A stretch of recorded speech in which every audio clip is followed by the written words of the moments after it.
The night everything changed, I was wearing a red dress that cost more than my in-laws' monthly mortgage. Not that they knew that, of course. To them, I was just the poor girl who trapped their precious son Thomas. I'm Rebecca Zhang, and until that night, I'd spent 2 years letting my husband's family believe I was a struggling artist who'd married into their elite social circle. The truth? I was the silent CEO of Zhang International, one of Asia's largest tech companies. But that was my little secret. Did you get that dress from a thrift store? My sister-in-law, Amanda, sneered as I entered the Bradley Foundation's annual charity gala. She was wearing a designer gown that I recognized as last season's collection. I declined to buy the same one, finding it a bit tacky. Something like that. I smiled, adjusting my fake diamond necklace that had actually been my grandmother's, worth more than Amanda's entire wardrobe. My mother-in-law, Eleanor Bradley, swooped in like a vulture in verses. "Rebecca, dear," she said, her voice dripping with fake concern, "you really should have let us buy you a proper dress for tonight. We can't have people thinking the Bradley family doesn't take care of its own." "That's very kind, but I'm comfortable as I am." I learned early on that my calm responses irritated them more than any anger could.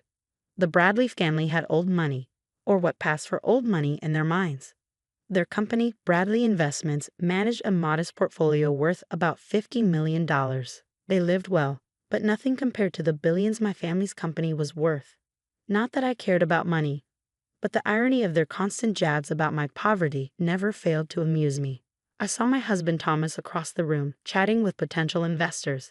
He caught my eye and winked. Thomas knew everything about my background. He was the only one. We'd met at a business conference where I was speaking under a different name, and he figured out who I really was. Instead of being intimidated, he found it fascinating. We fell in love over late-night conversations about business strategy and our shared love of terrible sci-fi movies. "I don't understand why you let them treat you like this," he'd said early in our marriage. "I want to know who people really are," I'd explained. "Money changes how people treat you. I learned that the hard way in my first marriage." Ah yes, my first marriage, another thing my in-laws loved to hold over my head. A divorcee, Eleanor would whisper at parties like it was a contagious disease. The gala was in full swing when things started to unravel. I was talking to an elderly couple about their charity work when Amanda deliberately bumped into me, spilling red wine down my dress. "Oh my God, I'm so clumsy," she giggled. "But don't worry, it's not like you paid much for that dress anyway." I dabbed at the stain calmly, but inside I was smiling. The dress was specially treated. The wine would roll right off. Another little secret. That's when Eleanor decided to make her grand announcement. She clinked her glass, gathering everyone's attention. "I'd like to thank everyone for coming tonight," she began. "The Bradley Foundation is proud to announce we're expanding our charitable work, specifically helping underprivileged women better themselves." She looked directly at me. "In fact, we have an example right here. My daughter-in-law, Rebecca, came from humble beginnings, but we've generously taken her in, trying to teach her proper society ways." The room grew quiet. I could see Thomas starting to move toward us, his face dark with anger. "Though I must admit," Eleanor continued, her voice sharp, "some people can't be taught class. They'll always be gold diggers, trying to climb the social ladder by trapping wealthy men." Amanda jumped in, clearly rehearsed. "Mother's right. We've tried to help you, Rebecca, but you'll never belong here. You're just embarrassing everyone. Why don't you leave? I'm sure there's a nice little coffee shop somewhere that's hiring." I stood there, letting their words wash over me. 2 years of patience was about to pay off. "You know what?" I said quietly. "You're right. I don't belong here." Eleanor's triumphant smile made what I was about to do even sweeter. "I don't belong here," I continued, "because unlike you, I don't need to announce my charitable donations to feel important. Unlike you, I don't need to belittle others to feel powerful. And unlike you, I don't need to worry about Bradley Investments' failing portfolio." Eleanor's face went pale. "What are you talking about?" I pulled out my phone, checking my messages. "Oh, that reminds me. I should let you know that about 20 minutes ago, my company completed its acquisition of Morrison & Stanley." "The investment firm?" Amanda looked confused. "What does that have to do with anything?" "Everything," Thomas said, finally reaching us. He was grinning. "Because Morrison & Stanley handles all of Bradley Investments' accounts, and my wife's company just bought them. The glass slipped from Eleanor's hand, shattering on the marble floor. "Your company?" Amanda stammered. I smiled, reaching up to unpin my hair. Zhang International. Perhaps you've heard of it. We're quite big in the tech sector, worth about 12 billion at last count. Eleanor grabbed the nearest chair for support. "That's impossible. You're just a gold digger."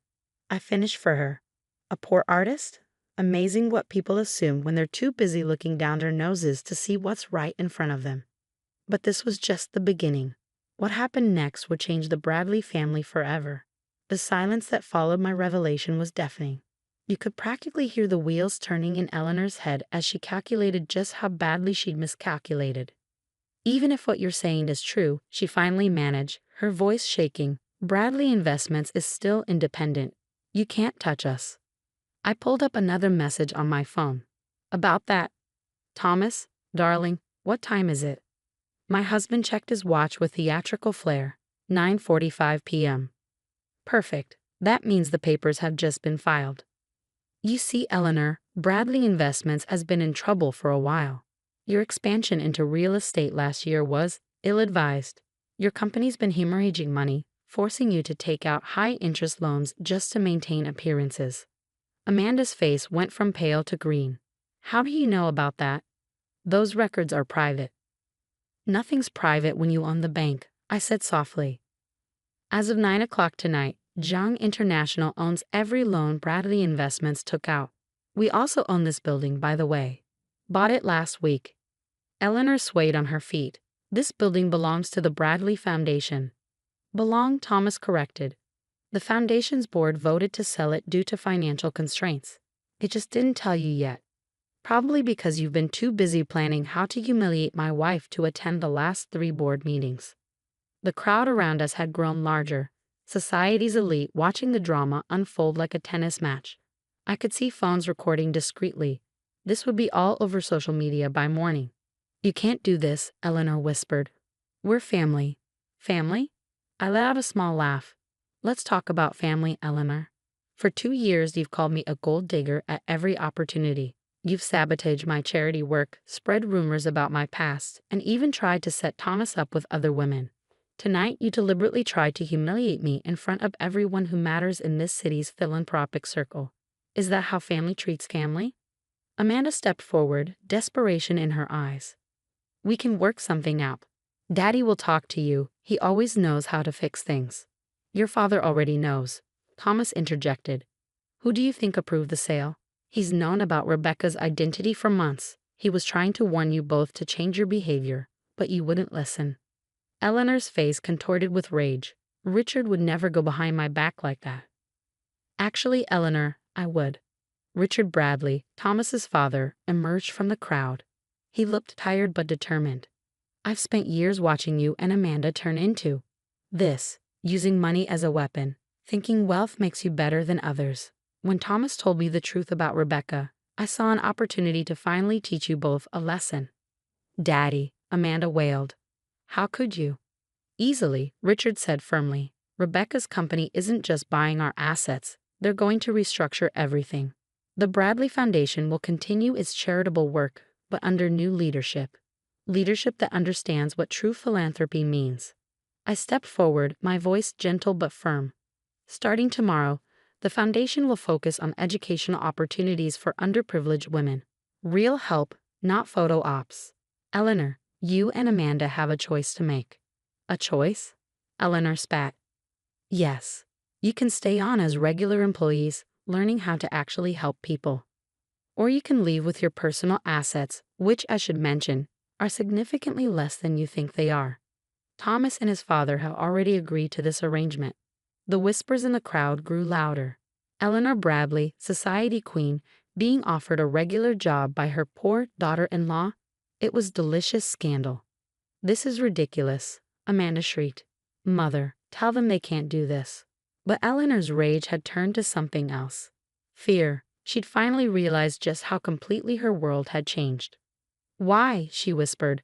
"Why go through all this? You could have crushed us instantly." I walked closer, keeping my voice low so only she could hear. "Because money and power aren't weapons, Eleanor. They're responsibilities. I wanted you to understand exactly how it feels to be judged, dismissed, and humiliated based on what people think you're worth. Now you have a chance to learn what real worth means. 2 weeks later, the headlines told the story. Bradley Foundation announces major restructuring.